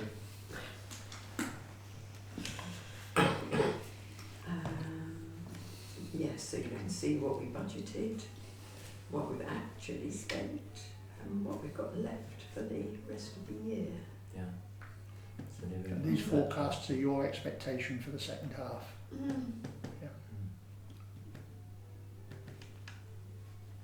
Yes, you see, it's very difficult to actually forecast the next 6 months, because things like subscriptions, insurance, things that I knew we would be, paying for, I could tell when they were coming in.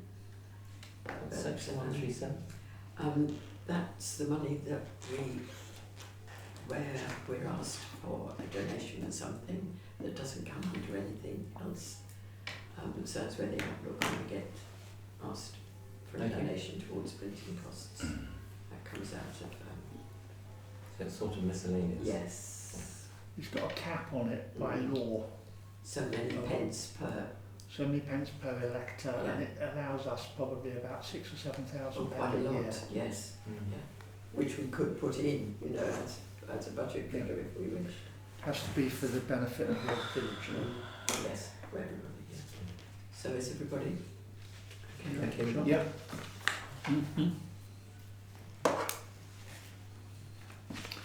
Now the big one.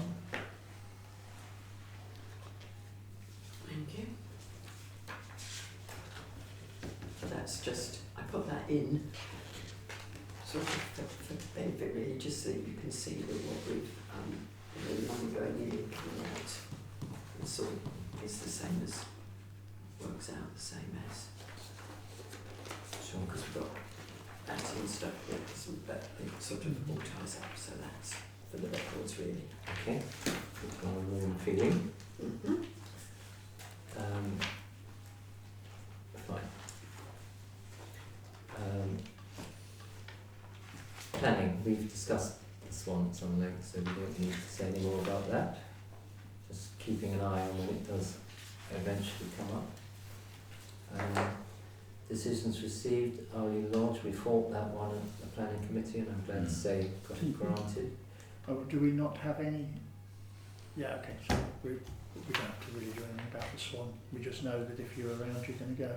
Do we need to agree that John is going to go and represent the council? We've done that in the past. Yes, because I put it on as a special before, didn't I? I think you've got time for that agreement, bearing in mind we don't quite know when it's coming up. But if we said It it could now, come before a meeting, you see. Yeah. I'm just saying, let's just get it done and it's ticked. Bad news for me if it's in February. I think that's about the only day I probably wouldn't be able to do it. Anyway, Swan Street, granted. Oxney Manor, granted. Open spaces, any comments? the bench was quite quickly fixed by a spider into the play area. Oh, So okay, good. we've got a bench there. Yeah. And the tree in memory of Derek Harmon has been planted in the Memorial Garden.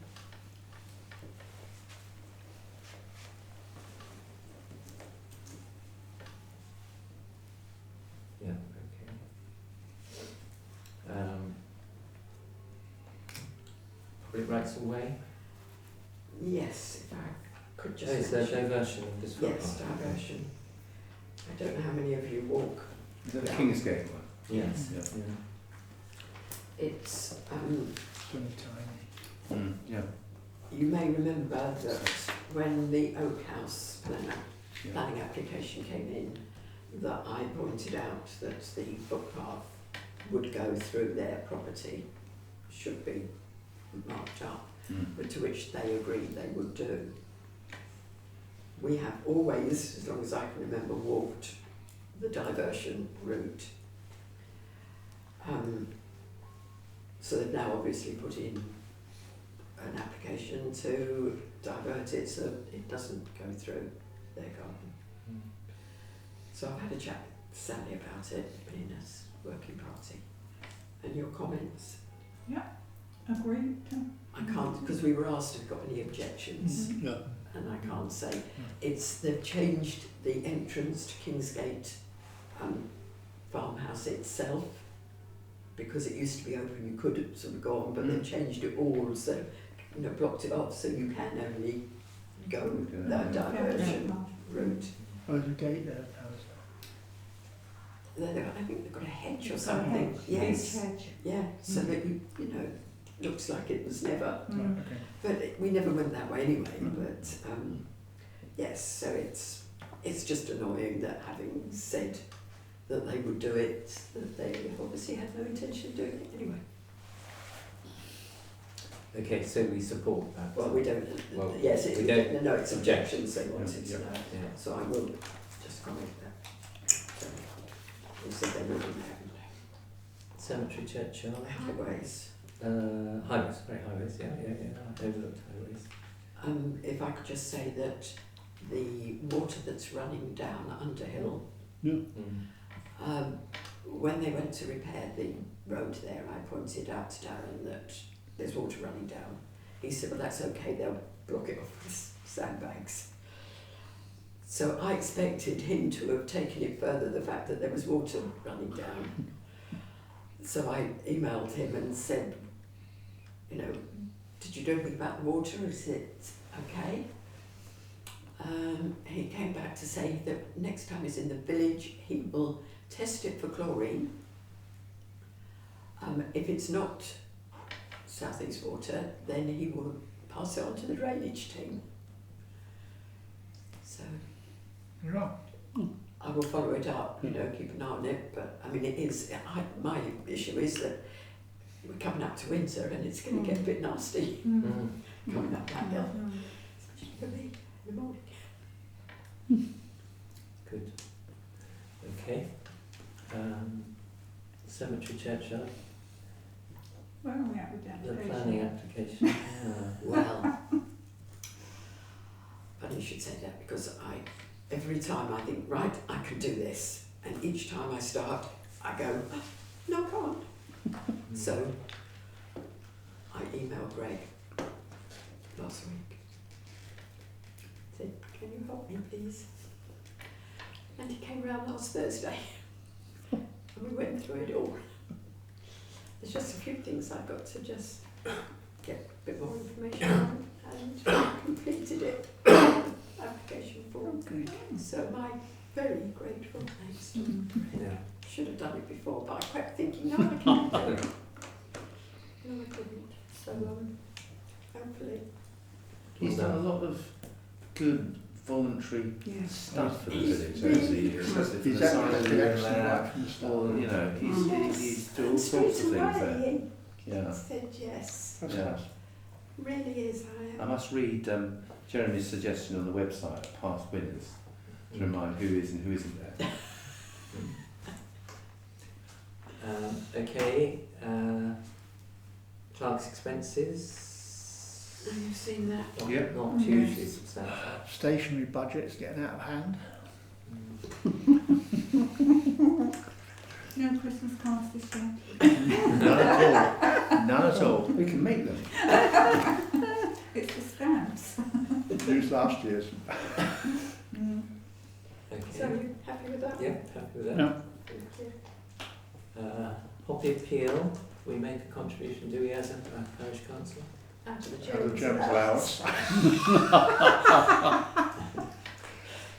Do we need to Okay. vote an increase in the chairman's allowance? Or just bring a bottle? What sort of sum is it? £100 is what we've given in the past. For many years? Yeah. It was 50 and then we, Well, and then we good. increased Oh well, it to 100% increase lasts for a while. Yeah, okay. Similar. Thank you. Cult meeting, Jeremy, again, as brief as you can manage. Indeed. We talked about the problems with Kent Acre, which is the old ACRK, and a suggestion came. The other councils were very positive about the need to keep it going, and one of them suggested that although Kerry, the lady interim CEO, was not keen on asking parish councils and village halls for subscriptions when she did not have a firm service offer. The suggestion from one of the quite, I'm thinking of a nicer word for mouthy, one of the ones who has a lot to say when he's there, actually said, oh, to hell with it, you know, just tell people that you need the money and get something in. And she has, I got an email, I found an email today that I hadn't seen before, after I told her that, and she happened to have been talking to the chairman of KCC, who said, don't hang about, just put out something and ask people for money. Just tell them you need it. Because basically they're running on fumes. And our effort to go to Ashford was completely wasted time. Not willing to, it's all this, we haven't got two papers to run together, which is obviously not true. I mean, I'm not saying it's not hard up, but we're talking very small amounts of money. And I was hoping that she would say, well, when I meet all the other chief executives every month around Kent, she would say, guys, we've got to put in a few thousand each to just get the thing going. But, oh no, I'm not doing any of that, which is a shame.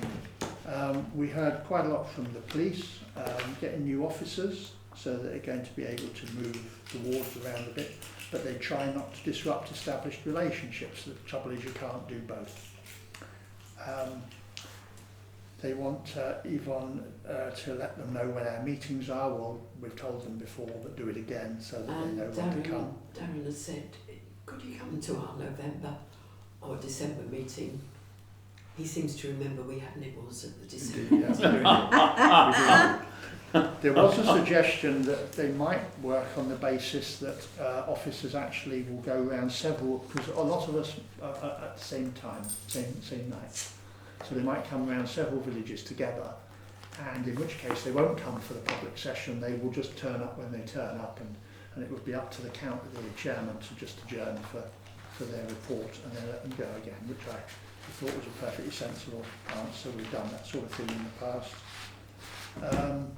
Ashford actually is seeing reduced crime and reduced ASB, not always the case in Kent, and ASB in Ashford is now lower than during COVID. There's been a 60% increase in drug offences, mostly because they're doing more stop and search, so obviously they find offences. A lot of drugs have been seized in the town centre. They've been getting court orders to restrict people from access to the town centre. Focus on e-scooters, they've seized 50, mostly town centre. When you say town centre, is that Ashford or Tenterden? Ashford. Okay. All Ashford. Is there anything about Tenterden? No. Okay. Well, I mean, only in general. I mean, when their focus is hugely on Ashford. More officers, smaller patches and all the rest of it. They're looking at hotspots for fly tipping. They're looking at waste carriers. If they see people carrying waste, they're stopping them to see if they're licensed. Catapults, they never talk to us now without mentioning catapults. Yeah. They're going to do a survey on what they've been doing in recent months, see what people think. And that's basically about it. The Calc AGM is coming, John. That will be, I've got a date somewhere in my diary, November, I guess. But I have got it. It's in Rochester or Chatham. I don't know how we're going to get on with parking. It's in some hall or other right in the middle of the Medway Towns. And that's all I can say now. Okay, thank you very much. Items for information, highways and transportation, Parish seminar report. Right, okay, I found it interesting. I went from 9:30 to 1. Jeremy, didn't we have a cabinet member there before? Yes, we have in the past. Yeah, not this year. It depends who the cabinet member is. Well, it wasn't. And it will be a reformed cabinet member Exactly. who maybe just hasn't picked up on it. Well, And I wouldn't be surprised if officers aren't going to go out of their way to tell him. Or her, yeah, sorry. so Andrew Lewsmore was sort of chairing it. He's head of highways. The contract with Amy has been since 2011 and it's extended to April 26. They have a budget of 107 million for repairing roads, 23,000 tonnes of salt in stock, 60 gritters and 3,000 salt bins. They had a presentation from Helen Rowe of Whitney G, tunnels and structures, which was very interesting. Ramsgate Tunnel, Chesterfield Tunnel. The control room is manned 24/7, 365 days of the year. They had to cope with the vehicle fire in June 2025, and that all worked out really well as the way they coped with that. Then they had the Chief Executive, Charmaine Kickley. She recommended we look at the hub on the website, Transport Hub, which has got loads of information apparently. Toby Howe is Strategic Resilience Manager. He spoke about the EES entry, the entry-exit system. From March 26 there'll be 100% checks, but phased in before then. Obviously we're hearing a lot about the, Dover here, but where it will happen this side, but it will happen at the destination when you're flying, so it won't be this side. And it has started. It started on Sunday, but only for coach passengers, I think, at the minute. Simon Maloney, Customer Service Manager, was talking about the fault reporting tool. They have a new one which is designed in-house for reporting potholes, so if you go on that, it's a separate one now. lighting and drainage will be next, all done by 2026. And they're hoping to use AI so that if you take a photo, I don't know how it will work, but whatever, take a photo on an app, I suppose it will identify where it is when you upload it, so you don't have to say. Sarah Barker, Transport for South East, she's on that committee. New legislation coming early next year regarding the time that utilities take on doing things, and it's, it's a problem. They realise it's a problem. In fact, they can, do it as soon as they want. Tim Reed is head of transportation. He seems to be a really nice, helpful bloke. I haven't come across his name before.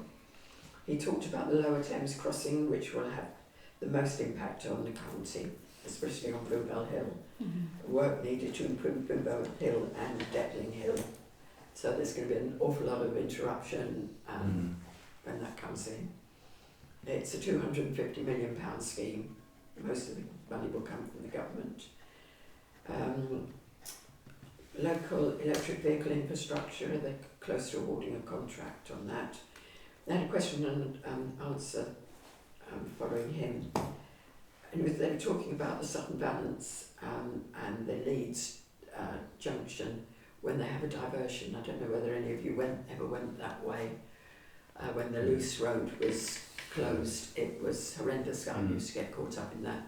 They used to send the big lorries coming from Maidstone turning right to go, and the roads, the junction's not made for it.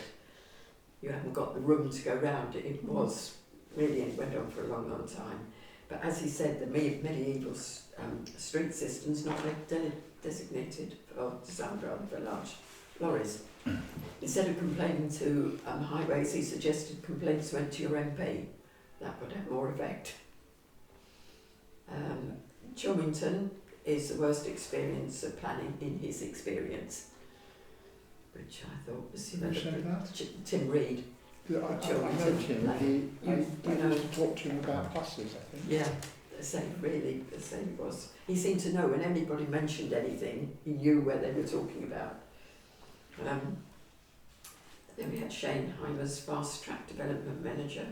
There's a tram service that goes on the tarmac, so it's more nimble.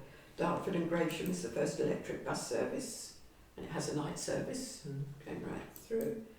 Dan Bruce, I can't remember what he was, Dan Bruce. It's still wider PT functions. QR codes will be coming to all bus stops. I don't know if you've come across them, but East Sussex are obviously ahead because they've got them in East Sussex for the 312. Obviously it doesn't come into here because it's not East Sussex, but I can, you just put your phone up to the QR code and it tells you when the next bus, the different buses that are coming. Because at Lloyd's Green you can't even read the bus times. Oh, yeah. And you can't get a signal either. Where are we? Yes, got that. These electric buses get charged at the end of their route, take 6 minutes, and the battery life's 15 years. And they're talking about integration of bus and train services for the future. Wow. They've been talking about that for 100 years. Bit like health and social care. Most of the railways are now nationalised. Anyway, it was what you get to go to the in-person one. Thank you. Thanks for doing that. Okay, I think we've reached the end of the agenda. Anybody would like to add anything? AOB? Yep. One quick one. A number of people asked me what on earth is happening at Stocks Road. A lot of people spent a lot of time supporting, etc., etc. It was passed, was it 6 months ago? I think now, and nothing's happened. And they said you should write to the developer parish council and say what's happening. I'm just passing it on, but it's not an unreasonable request because the way it's going, I can't see any houses being built until 27, 28. Well, they've got 3 years to start. Well, yes, I know, but I think that and I thought at the time that's a reasonable question for residents to ask. given that it went on for 7 years. Yeah, sure. Do we know who owns the land? Is it still the same Yes, I developer? do. I met him when I went to talk at the committee, and I did email him immediately afterwards, Yeah. and to Tim Piper, and to the person who was previously pushing the development rather than the one who actually owns it. Yeah.